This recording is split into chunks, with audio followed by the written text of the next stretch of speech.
Okay, everyone, this is my spoiler review of From Season 3, Episode 2. Make sure to hit that sub button so you don't miss one of my reviews of the show. I'm also reviewing Penguin at the moment. So, with my review, I'm going to start with everything going on with everybody in the town, and then we'll finish off with everything going on with Tabitha and Henry. Now, with shows like this, you knew this was going to be an episode where we have to see how everyone reacts to the crazy event that happened last episode with Tian Chen's death. This is normal, but it's got to be good writing to keep it moving. And there's parts of this episode I really liked, and there's parts that felt like it could have been kind of even cut out and moved on a little quicker on the pace. But this is expected because you don't want every single episode to be like absolutely wild like last week's was. So it makes sense where it went storytelling wise. But we really do continue right where we left off, and we actually see Tian Chen's body from Jade's perspective as he goes into the barn and sees Boyd there. I did not expect to see so many shots of Tian Chen's body in this episode, which was gruesome. Not only that, this sequence of Boyd thinking about what happened and actually seeing from his view now, where we didn't last episode, we only saw the back of her head when it was happening.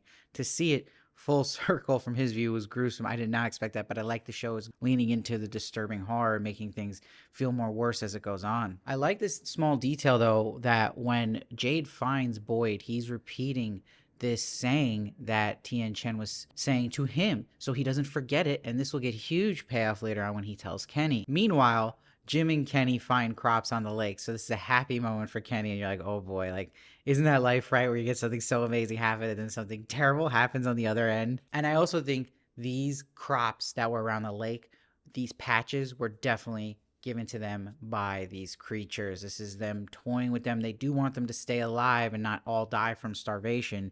This is part of their plan. It has to be. Now, when Jade and Boyd cart her body through town, we see it's snowing. And I actually really like this. It freshened up just the scenery of the show because it's always having that challenge of being in one location. So to make things fresh, it does feel better that it's actually snowing now and how they deal with the cold. And it's pretty too. Now, when they bring her body to the church, Jade asks Boyd now, finally, how are you still alive? And he tells him they want me to watch. So this is huge for Jade to hear.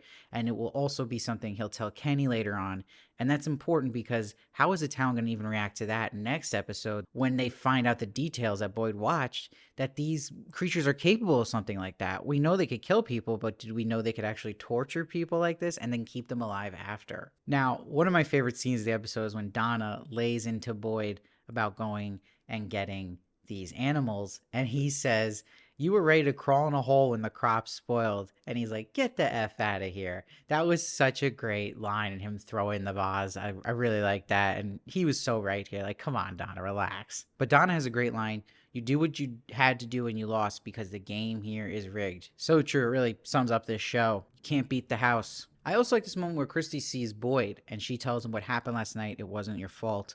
And she knows Boyd helped her when she felt guilty about what happened with Sarah. So it's a nice full circle moment here. Now, we also check in with Fatima here, and she's still barfing, but this time a tooth comes out. So this is what will lead her to finally go to a doctor, but they don't see Christy. They are stuck with Marielle. But what's interesting is she can't eat. The smell of food makes her feel nauseous. She's malnourished. So the nurse tells her she's really bad morning sickness. But you see, Ellis then says a line, as far as the baby, everything is fine, right? And she says it should be. But that's a big hint about what's really happening here. And you get a big answer here because when Fatima sees the rotten crops they want to use to composite the soil, she sniffs them and then she feasts in private, which is wild. So this definitely is leading to stories you've seen before in horror tales where it's like, okay, something is off with the baby inside of her. Why does she all of a sudden want to eat rotten food? So fascinating stuff there, and how this town affects having a child. So it definitely got me more intrigued into Fatima's story with Ellis, which was one of the worst in season 2, so I hope it gets more interesting now. Now, poor Kenny shows up all excited with this food, and he quickly realizes something's off and that his mother is gone. So Christy's the one who wants to talk him down at the diner. The worst part was when he asked if she suffered. It's like, oh my God, like, yeah, actually she did. So it's like really all bad news for Kenny. But he doesn't want to have the same experience he had with his dad where he had to see him visually, his body. That visual has not left him, he says. So he asks Chrissy to make his mom look good. Also, though, the jukebox starts playing Celebrate. So this, again, is definitely the creatures messing with Kenny, or whatever that supernatural entity is of this town. But see, Christy will go to see the body and tells Jade, I am not a mortician. Like, I can't do this alone. He actually wants to help. And he has a great funny line. I used to play dress up a lot as a kid. So I'm glad they're still giving him humorous lines, because Jade's kind of had to been toned down because the show's been so serious and dark now.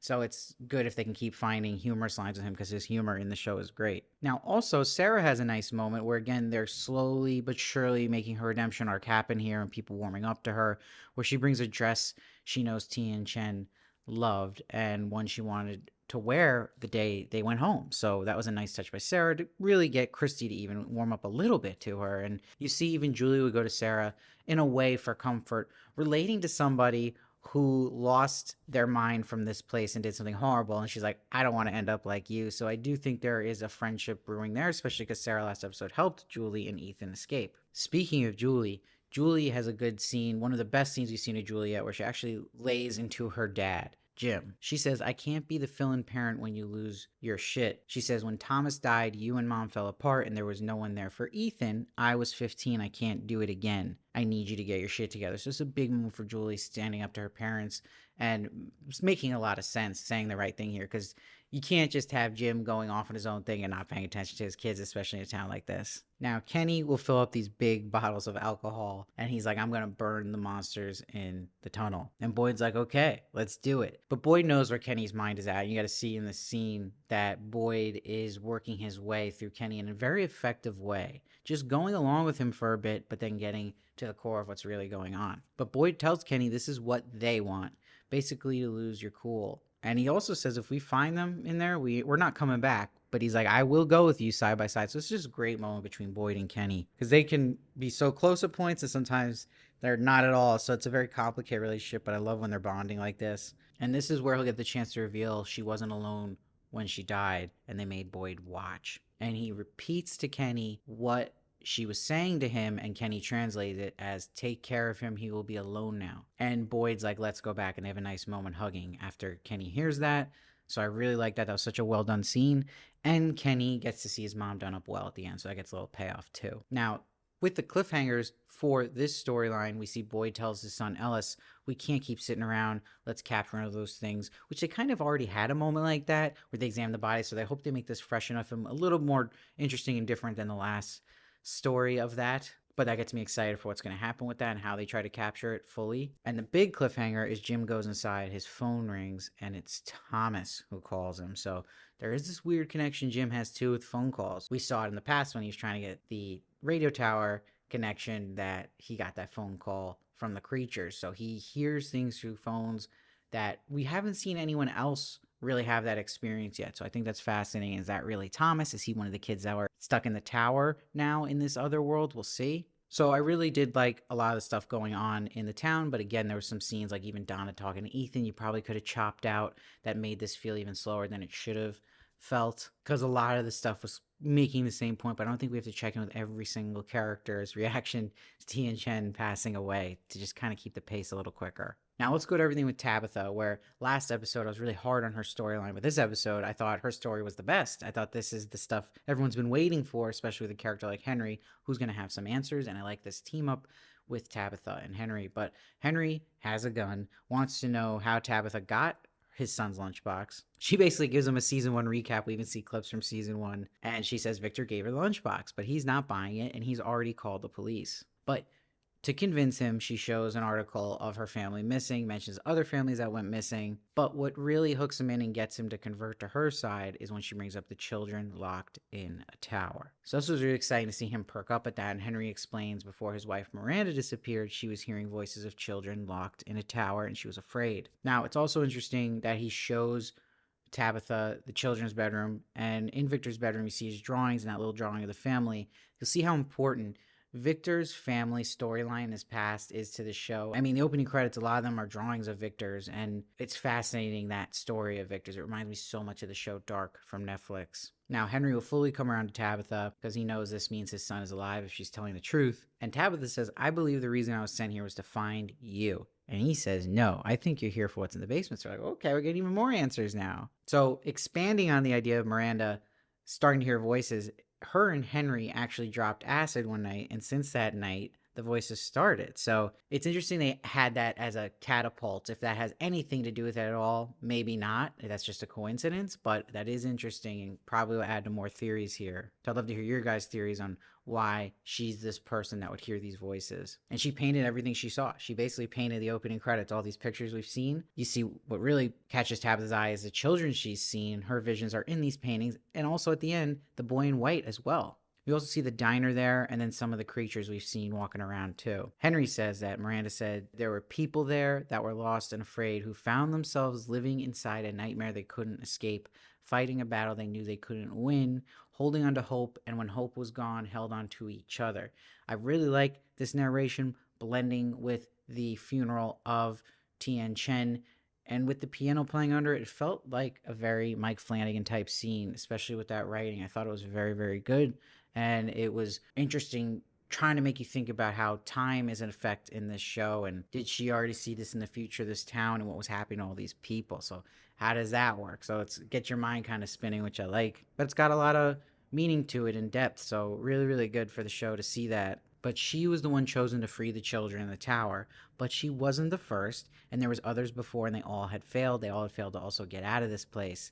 And this is where Henry will connect that Tabitha must be the new chosen one now. And she sees a drawing of the boy in white as that cliffhanger, that story. So that story just got insanely interesting and fascinating quick.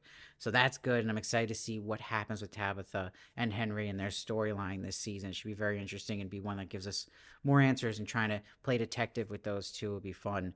But overall, this is a pretty solid episode. Again, very slow pace in the main story, but that's expected with this show. But I did think a lot of the scenes talking about Tien Chen were very strong, especially with Christy and Boyd with Kenny later on.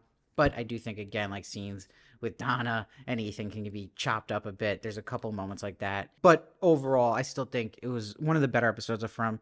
So I'm going to give this one an 8.4. Let me know what you thought of it down below. I'd love to hear your theories as well.